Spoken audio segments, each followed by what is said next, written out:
एक बार भगवान शंकर और माता पार्वती प्रसन्न मुद्रा में थे, तो बोले चलो आज भक्तों के दर्शन करते हैं। माता जी ने कहा चलो। भगवान एक साधु के वेश में हो गए, माता जी पीछे साध्वी के रूप में हो गई। एक धनी आदमी चारपाई पे बैठा सुपारी कतर के खा रहा था, 50 गाय भैंसे सब। उससे कहा भाई 100 ग्राम दूध दे दो, हमारे ठाकुर को स्नान करवाना है। बिगड़ गया, जाने क्या क्या अशुद्ध शब्द बोल गए।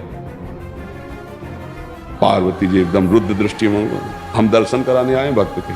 पहले धूप का कष्ट सहले तो छाया का सुख मिलता है, पहले अभक्त के दर्शन करो तब तुम्हें भक्त के दर्शन कराएंगे। हटे भगवान शिव और कहा हे भगवान श्री हरि, इसके पास जितनी संपत्ति है इससे और 100 गुना इसकी बढ़ जाए। माता जी ने ऑर्डर दानी तो कहते ही, उसने 100 ग्राम दूध नहीं दिया, गाली दी ऊपर से। और ये भगवान ऐसे, फिर भगवान बोले आओ चलते हैं तुम्हें भक्त के दर्शन कराने। तो एक गांव में गए, तो फुसा की झोपड़ी थी, उसमें उसकी माँ रहती थी। एक गाय थी, जवान आदमी, गंगा जी पार्श्व में बहती थी। गंगा नहा के भजन करता, माता की सेवा के लिए मेहनत करता, और गाय जो थी 100-200 ग्राम दूध देती थी, उससे माता जी की सेवा।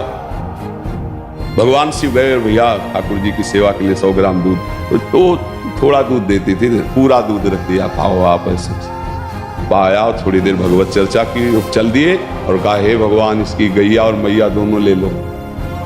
अंबा जी को अब नहीं रहा गया, बोले जो 100 ग्राम दूध ले दिया उसको 100 गुना संपत्ति दे दी।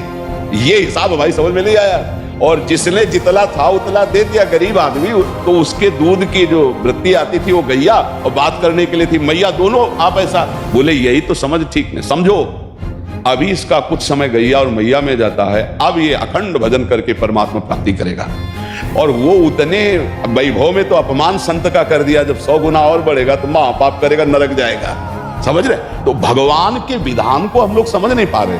अगर हमें भगवान नहीं दे रहे तो जरूर हम पर कृपा कर रहे हैं, ऐसा हमें मानना चाहिए।